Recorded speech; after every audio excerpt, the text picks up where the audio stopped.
And we're going to start in reclining butterfly, which I like because it's like, wait, have you ever just seen a butterfly like leaning back? Anyways, but you come back onto your elbows, scoot your elbows in so you kind of feel your shoulder blades pinching in and pushing your chest up. And then if it's okay for you, you're going to hang your head. If that doesn't feel good for you, you can always bring your chin to your chest. And we're going to stay here for about 2.5 minutes and then relax our torso down to the ground. So if you feel like you need to relax your torso down to the ground sooner, feel free. Take a full big inhale. Hold on to it for a moment. Feel yourself full. And then slowly see if you can exhale nice and thoroughly, pushing even the last little drops of air out. You might find you pause for a moment and then just let your breath soften.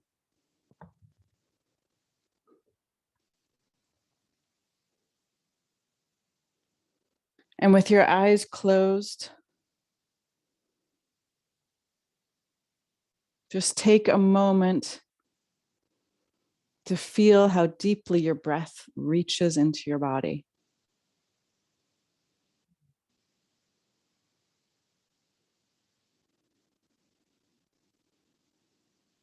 Notice the space around you, the sounds, the smells, the noises.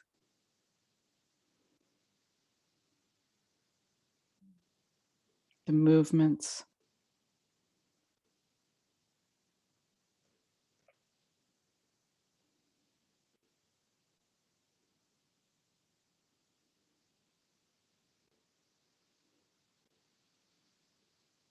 So in our yin yoga practice, we start by being intentional with what shape we start with. So with this one, we had our heels 2 hand length away from the groin, the elbows squeeze in underneath the shoulders, and you set the base, and then you release into the pose, not forcing your body to do anything it's not shaped for.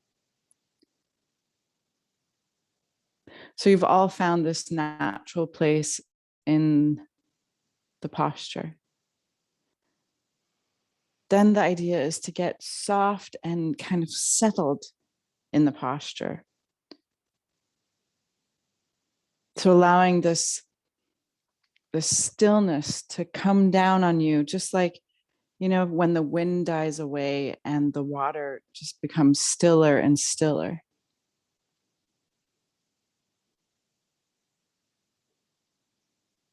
Imagine maybe for a moment that you can become so still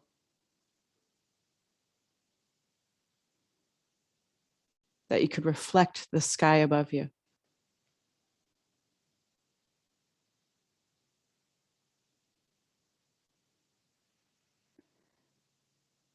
And even though you are about halfway through the pose, maybe take a moment to recommit to staying in it, softening in it.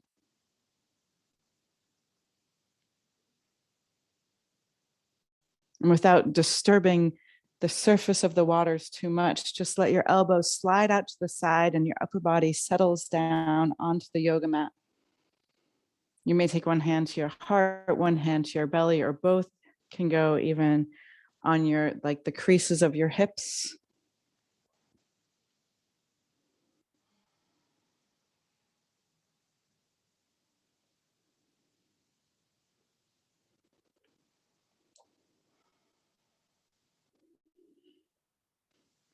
And I want to read one of my favorite prayers that I'm pretty sure the people I see in this moment have all heard before. But even if you've heard it 1,000 times, let it settle in a new way. Prayer for the great family. Gratitude to Mother Earth, sailing through night and day, and her rich soil, rich, rare, and sweet. In our minds, so be it. Gratitude to plants, the sun facing, light changing leaf and fine root hairs, standing still through wind and rain. Their dance is in the flowering spiral grain. In our minds, so be it. Gratitude to air, bearing the soaring, swift and silent owl at dawn. Breathe our song, clear spirit breeze. In our minds, so be it. Gratitude to wild beings, our brothers, teaching secrets, freedoms, and ways, who share with us their milk, self-complete, brave and aware. In our minds, so be it.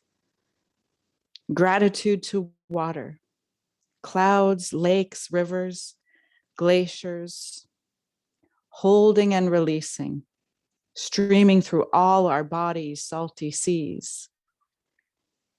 In our minds, so be it. Gratitude to the sun, blinding, pulsing light through trunks of trees, through mists, warming caves where bears and snakes sleep. He who wakes us. In our minds, so be it.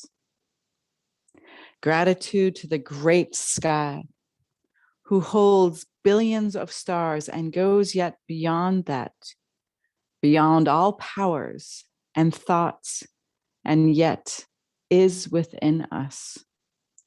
Grandfather space. The mind is his wife. So be it. Take another full inhale, and with your exhale, stretch your legs long, maybe reach your arms up over your head, and then take another full inhale.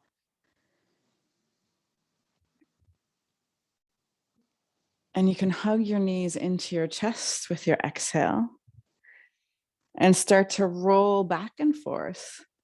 And you might find you can get enough momentum to roll into Sphinx. So it might be a roll jump, or it might be a roll, go over to one side, sassily swing your legs around, however you get there. Let your elbows just come slightly in front of your shoulders.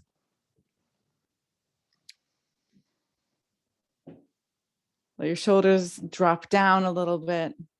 Notice how it's easier to kind of let your chest come forward and open up, like the top of your chest.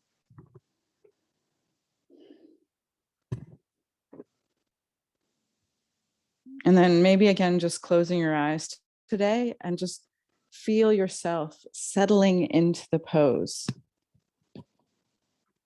So you can feel the physical drop towards gravity in your body.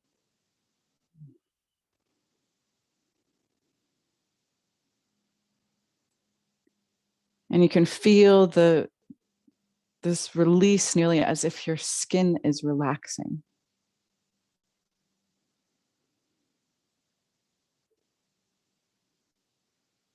You can notice your breath can drop down as your body stills.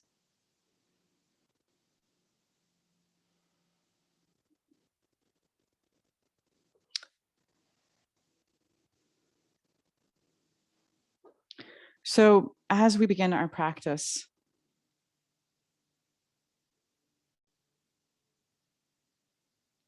you might notice that even before either you're watching a video or before the teacher starts to talk or before you're practicing on your own, you do certain things every time you come onto the yoga mat, or even in preparation to come to the yoga mat.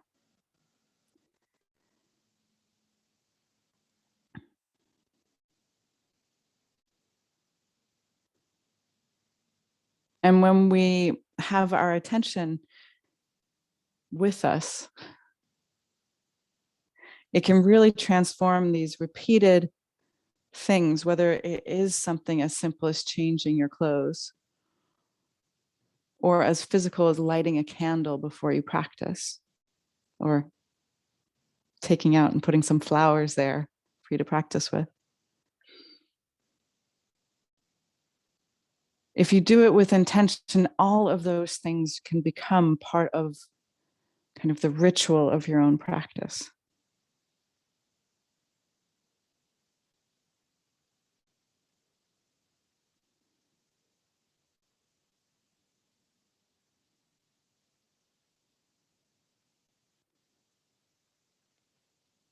And it's nearly as if when you repeat these things habitually and kind of check out and you're thinking about the laundry or the to-do list or whatever it is that likes to grab your attention so lovingly, it's nearly like those moments are missed moments for making something holy or making something sacred. And the only difference, it's not an expensive or long time difference. It's a difference of your attention, of how you are able to direct your attention.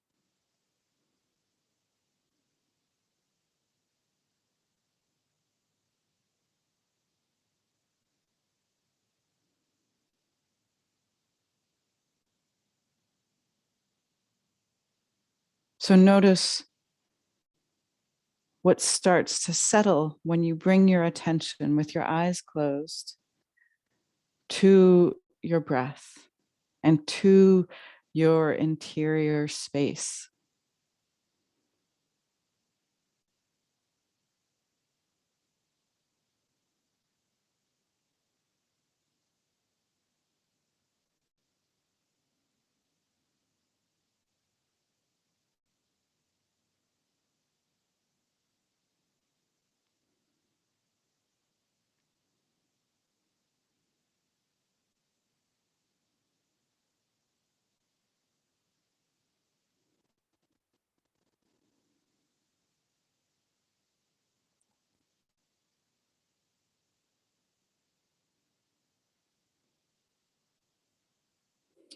Take 10 more full deep breaths here on your own count. And after your 10th breath, just lay down onto the yoga mat.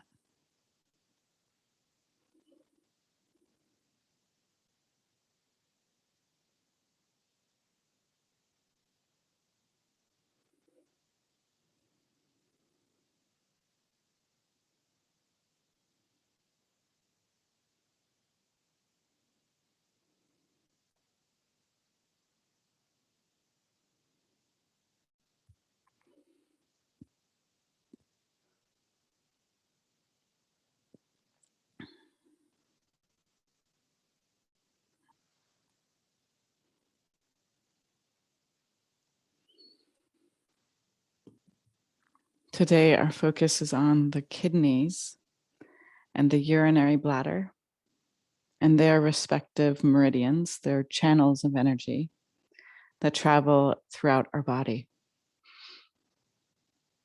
So if you lost count, some of your friends have reached 10.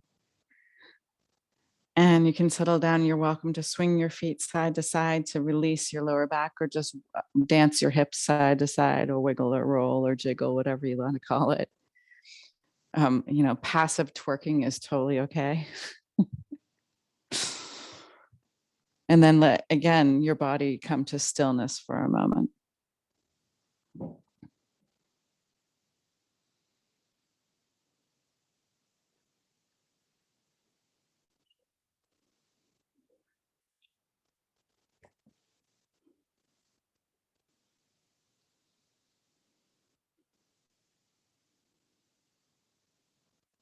And then we're going to move into saddle pose. So often when I'm just thinking about the spine, the saddle pose is less of a back bend than Sphinx. But what I've noticed is that a lot of people's backs are so tight that actually doing Sphinx first helps them come into this pose in a more released way, that it also can come into the belly of the thighs. So for some of us, you'll find that you can sit in between your heels or sit on your heels, and you can come back onto your elbows, no problem, and then drop your head. And if that doesn't work for you, there's so many options, one of which is doing Sphinx again. So some people can like kind of hang out on their elbows. And Mona, rather than putting it at your lower back, you want to put the bolster like underneath your shoulders, so you don't have to go back as far. So like that's where the support, there should be empty space underneath your lower back. You can think of it as a bridge. And eventually you want to keep your knees as close together as you can do so comfortably, but it's not imperative that you have them glued together. So you kind of need to be aware of your knees. So it takes maybe some adjusting, using some pillows, some props, however you need it. And then again, take this moment at the beginning of the pose to come as if we have this little ritual for every yin pose, where we come into the pose, we find the right shape for our body. We let our body relax and settle and soften as much as possible. And then we inwardly create the conditions for us to stay, and to stay in a way that is not kind of forced out of discipline or a masochism, but to stay in a way where instead of trying to leave, you try to keep softening into it. Instead of trying to check out, you want to actually explore further in.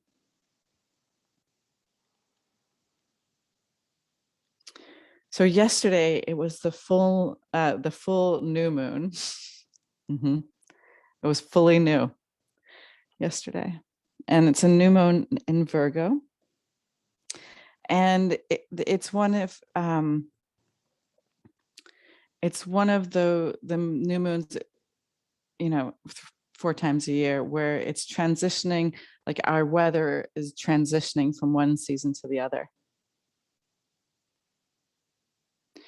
And seems to be some sort of potency often with that coupled together with the new moon. And the new moon is in the sign of Virgo.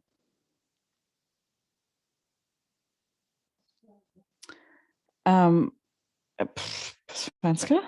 Älskade?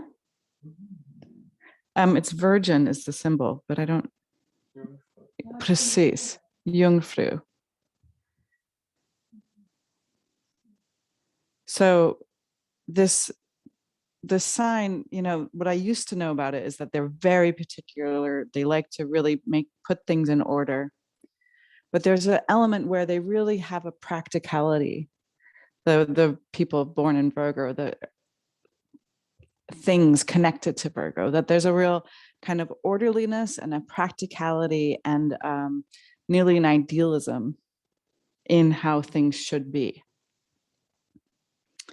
They also tend to be very good with their hands. Virgos, I don't know, but you probably have heard some other traits about Virgos or carry your own story. But the ancient symbol of Virgo is the Virgin.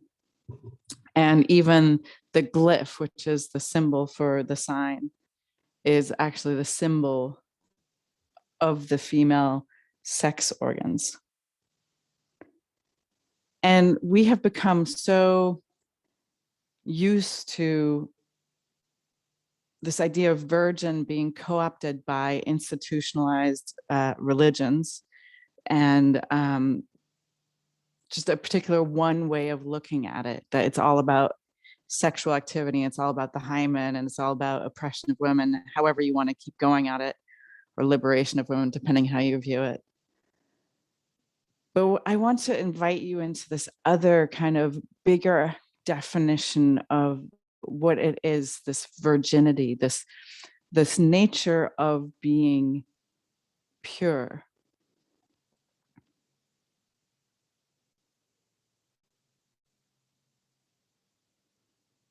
And again, that word also has been so abused, but that we can bring our imagination to seeing this image of or the archetype of the Virgin as being this perfection, this stillness or clarity of being.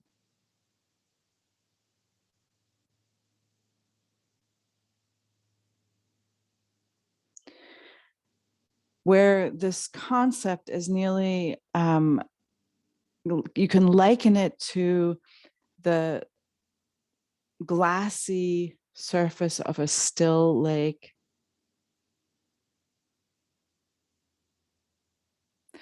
And in our kind of lopsided education, it's so easy to feel like, again, exploitive whenever we're talking around these things. So a purity isn't an absence of complexity. It isn't like just a, it's nearly like you want to imagine it's a purity of being. So like the more you are yourself, the more purely you are Frida or Stephanie or Mona or Pear, the more clear you become in that, the more other people actually experience themselves in their relationship with you. So start to slowly come up onto your elbows, or you can even just roll onto the side to come out of the pose. This is another way to come out. Maybe not as like cute, but whatever, you just kind of get out of the pose. You moan and groan and move around a little bit, maybe do a little jiggle. And we're going to come bringing ourselves into half dragonfly, half butterfly. Yeah. You can wiggle your toes. You find your legs up there. They are. You left them down there. They fell asleep. It's a really nice picture. We lose consciousness as we come into our body. And then you're going to keep your chest facing straight forward, and you're going to take your left elbow and slide it along your left leg. And maybe you're lucky enough that your arm is so long that it can catch your head. Maybe not. And you can just relax your arm and let your head hang. And you're going to reach your right arm up over your ear and maybe to your toes, but most likely just reaching over your ear. Or if that becomes too stressful, you can actually wrap your arm behind you, but you feel the shift in where it's stretching in your side body. Oh, that's also a nice variation. You can also, yeah, that's when you're hanging your arm. I see how it works. You don't really do anything. You just let your arm hang and it like casually bends around your head. Very casual, so casual right now.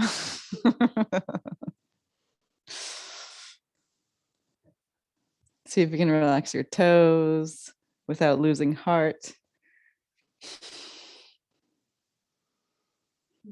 Again, find this practice of how you come into the pose, the ritual of every little posture here.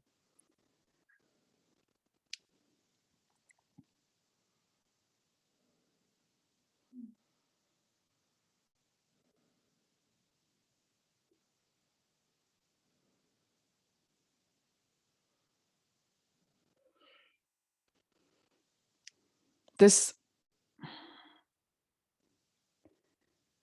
likening of this virginal state to a mirror, to this capacity to reflect back.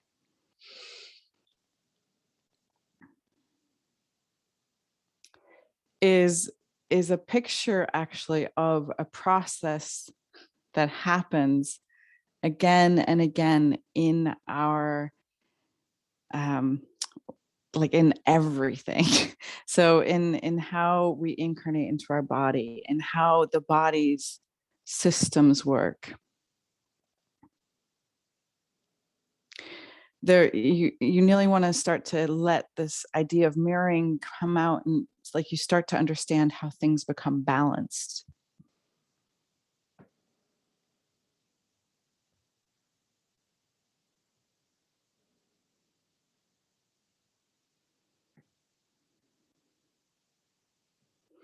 And in the kidneys, balancing is like one of is an umbrella theme.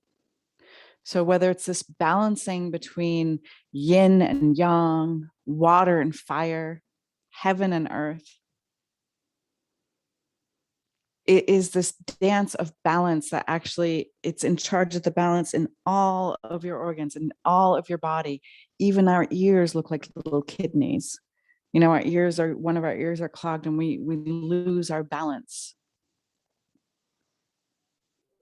And then inhale, reach back up to center.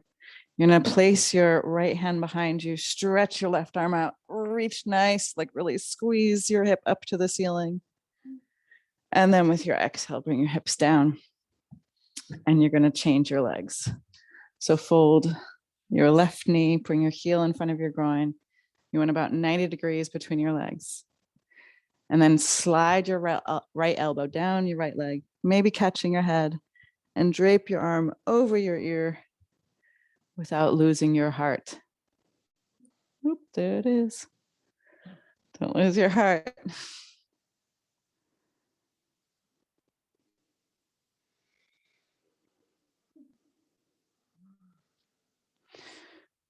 So when you look at these ancient, especially very ancient, okay, I don't really read ancient Chinese, but apparently in these old Chinese texts on traditional Chinese medicine, there's very little mention of the brain. And so especially when you're first kind of starting to read about the cosmology of the body that is presented there,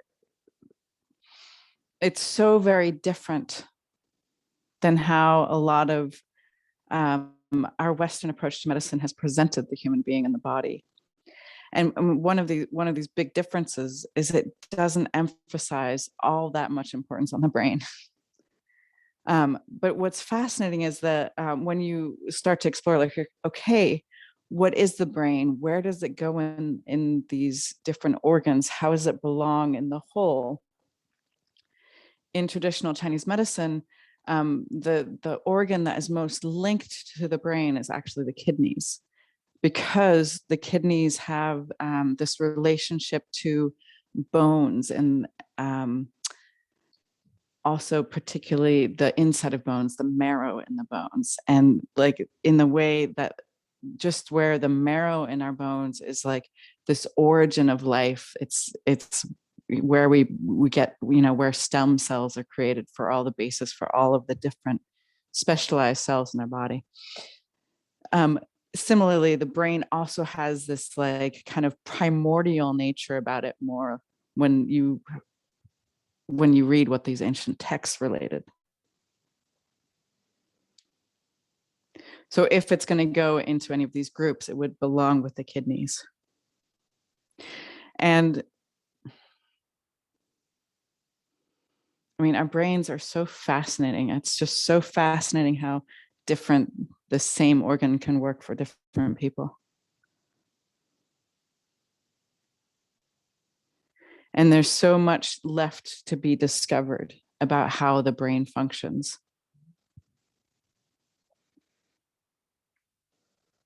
But before we go into that or more functions of the brain, maybe it's time to come out of the pose. So start to lift up. And again, you can take your left hand behind you and stretch the whole right side of your body. Really lift your hip to feel that beautiful stretch. And then bring your hips back down. And you're going to stretch both of your legs out. Ta-da! And then start to walk down the center line here. And you might again find that your elbows are at this nifty height that you can hold your head or your chin. This is my favorite place for bolster. It's very nice to have something to kind of hug on to. Maybe close your eyes and let your breath deepen. And again, start to notice after you've relaxed into the shape, stilled your body.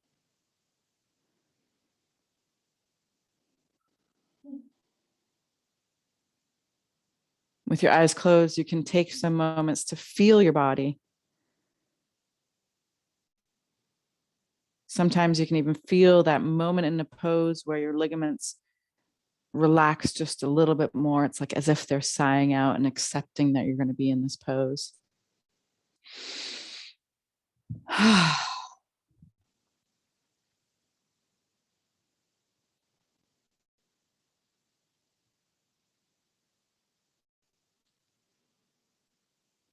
Well, when you look at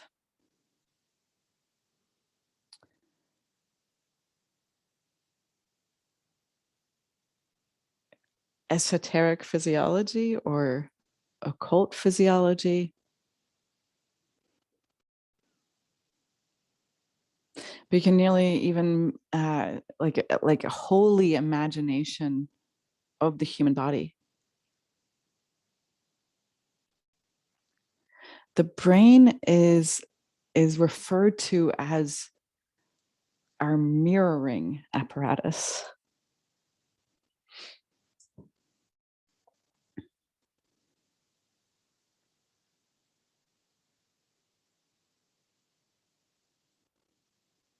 Now, remember that even like our whole body is permeable by light. So you may have played those games when you're a little kid where you put like the flashlight in your mouth and your cheeks get all rosy, or shining the light through your hand.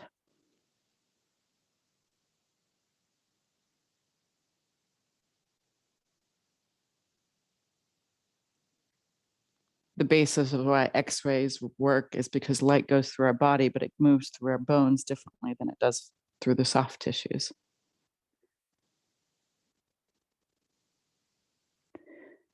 And it's a very, harsh example of extreme light through your body. But just think, like, sunlight actually moves through your body, can penetrate your whole body.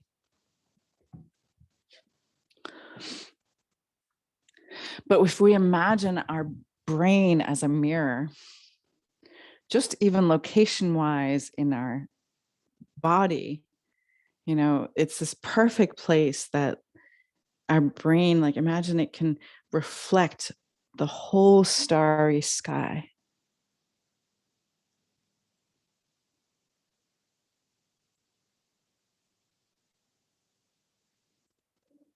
And you know how a mirror works, right?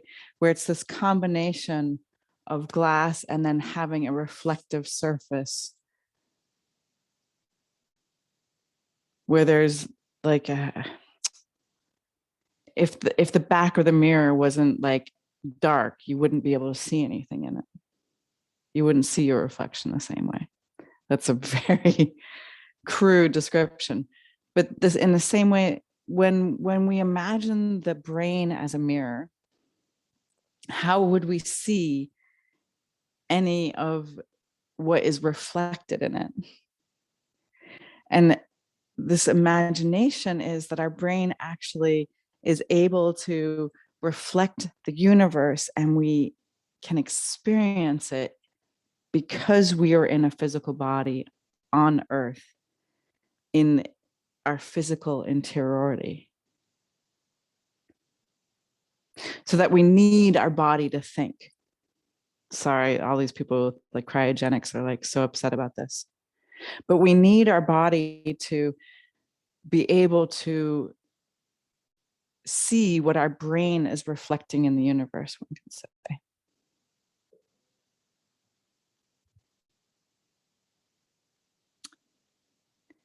Take 7 more full deep breaths here.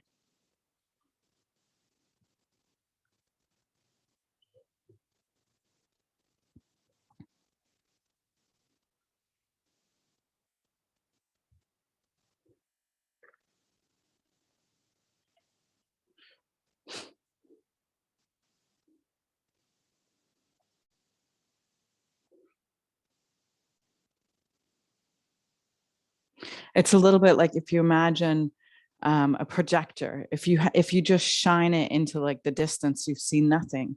You have to shine it against something that is solid and it can reflect back to you the image that you're shined on it. So in a similar way, our body works like that for our brain. If you've reached your number, feel free to maybe manually help your legs come closer together again. Mm-hmm. And then bend your knees and pull your knees towards you and let your head drop.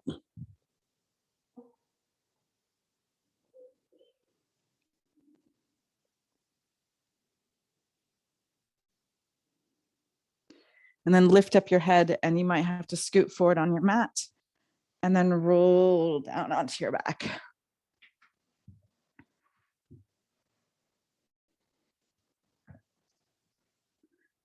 And bring yourself into stirrup pose. So hold onto the bottoms of your feet stacked over your knees.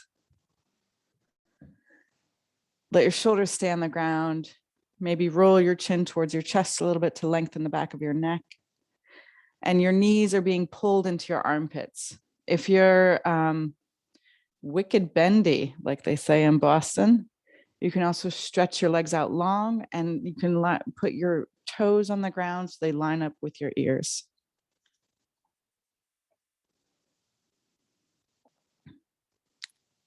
Again, close your eyes. Let your breath deepen. Let your body settle.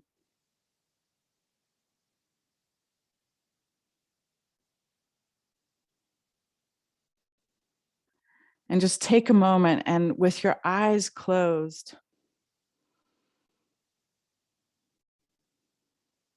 imagine the room or the area outside that you're in right now. With your eyes closed, you can, imagine it, maybe sense it, kind of notice if you can remember what's around you.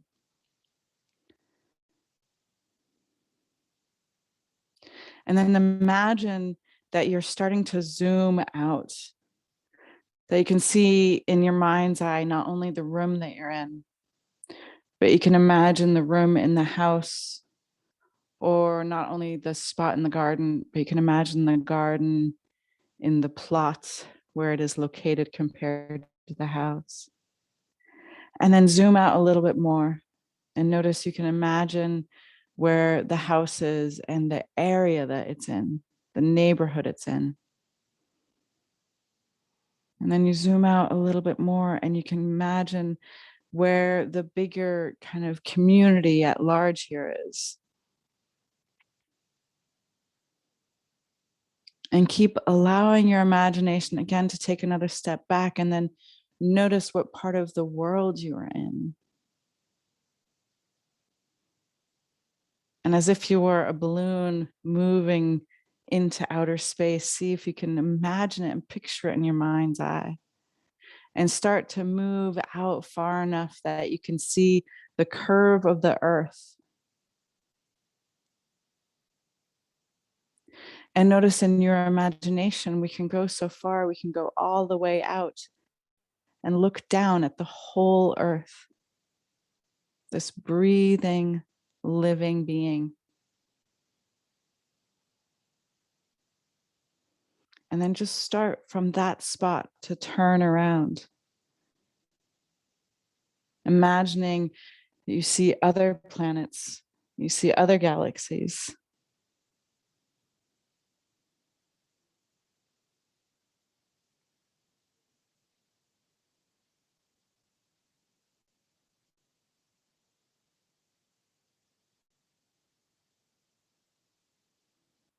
If our brain is a mirror, what is its real job?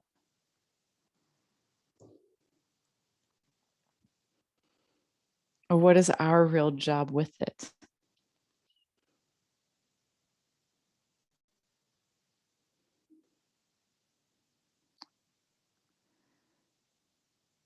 Now you might want to stretch out one leg at a time and kind of like wiggle around in this pose a moment to come out of it. So we've been still in the pose, but stretch it out, move around, and then start to circle your lower back, and then rock your hips backwards and forwards, massaging your spine, and then let the rocking get smaller.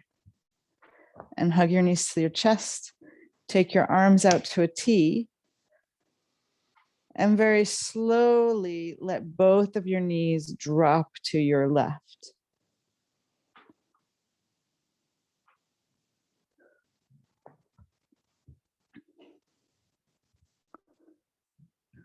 And eventually, when your knees touch the ground, you might need to slide your hips a little bit to the right. You might need to lift your knees up so they're higher, closer to your chest. Feel where that changes the twist in your back. It's okay if your right shoulder blade is a little lifted off the ground. You could even try to shift your shoulder blades to let them settle down.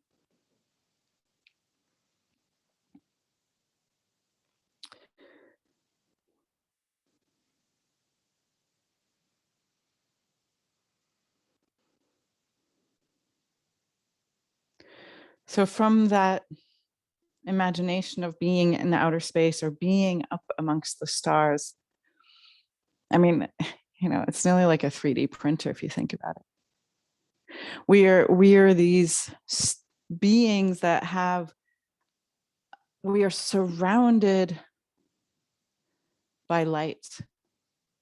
So the sun is our one light source on the earth, but actually there's also all the stars. We can't grow the plants by it yet, but the plants are still affected by it.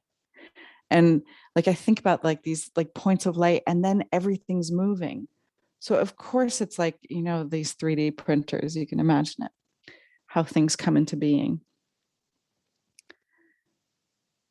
But even this concept of our brain being the mirror of that around us, and learning how to close your eyes and settle into our body and let our feelings relax and let our thinking get quiet.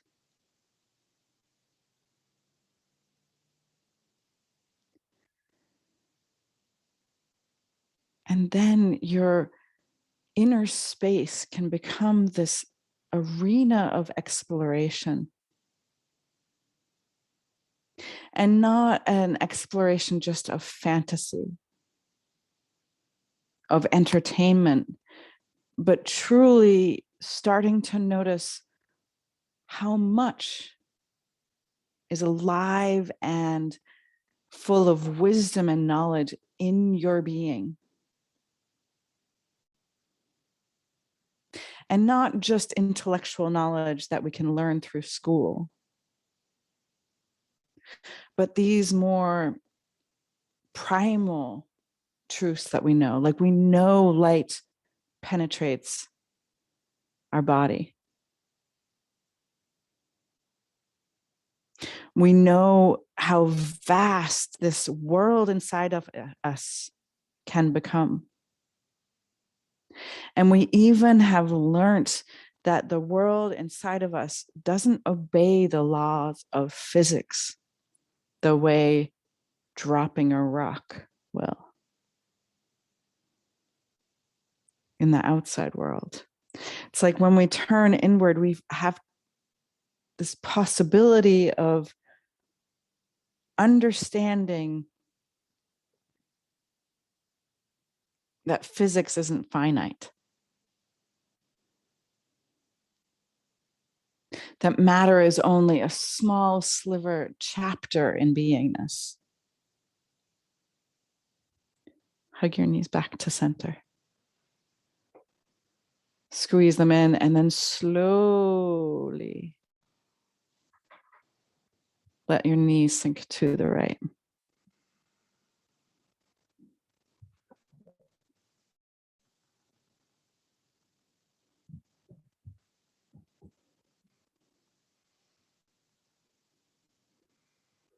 If we imagine that we incarnate into our lifely earth and we excarnate after death into the world of the stars or the spirit, And then again, we incarnate and we excarnate.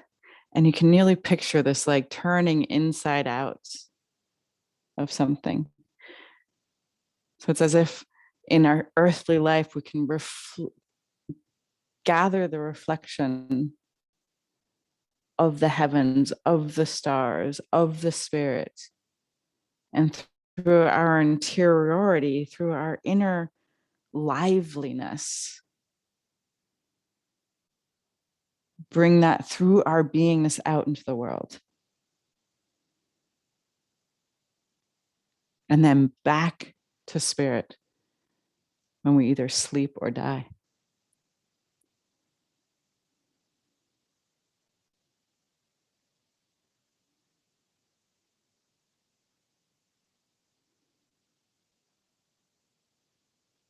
That it's really this mirroring effect that actually has allowed us to internalize our divinity, our, even like, if you can picture it, like just with your eyes closed, like we have these like shapes of our bones inside our body, like it's like vaulted, ceilings to our own cathedrals, each one of us.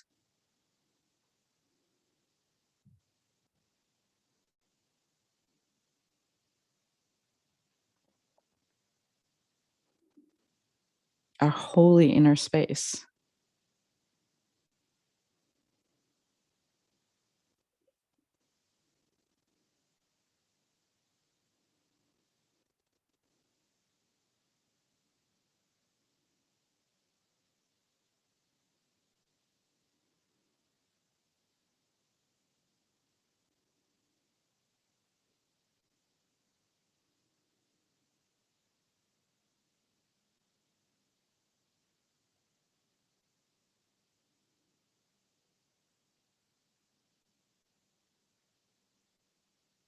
Part of this invitation of these mysteries, like the fact that we have this inner life and it's still, we discover new things and we find new places to go inside of ourselves, so to say.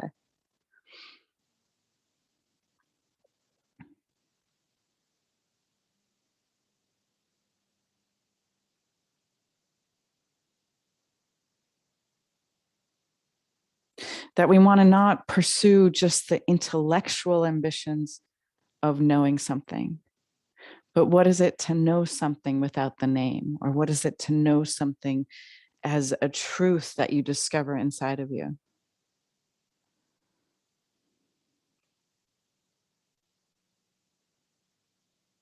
So for me, this is so much of becoming comfortable with uncertainty, or, how do we like not shrink away when something is mysterious or unknown to us or hidden?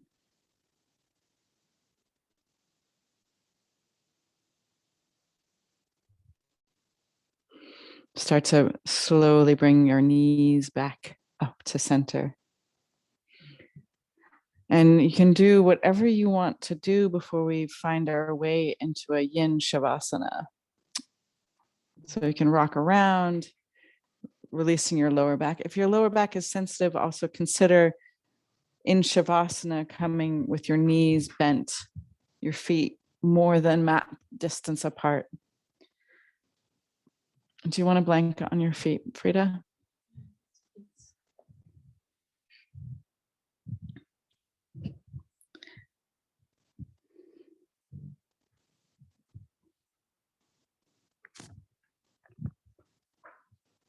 Is that good? Does that cover your feet enough?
With your next inhale, invite your awareness to the edges of your body. And just notice where you've been. Stretch your arms over your head, wiggle around, however you like to come out of it. But it's a little bit of like this movement helps us come into our body. With your exhale, you can hug your knees into your chest. Roll over to the side and feel this heldness of the pose, the comfort of this pose. And then help yourself up into a comfortable seated position. Bring your hands to heart center. Now, one element of Om is that part of what we're doing is we're making a shape with our mouth and our body essentially, and sharing the sound of the inside shape of our being. That is our voice. So notice your Om, feel your Om, maybe the people around you. Empty your breath first. Take a deep inhale.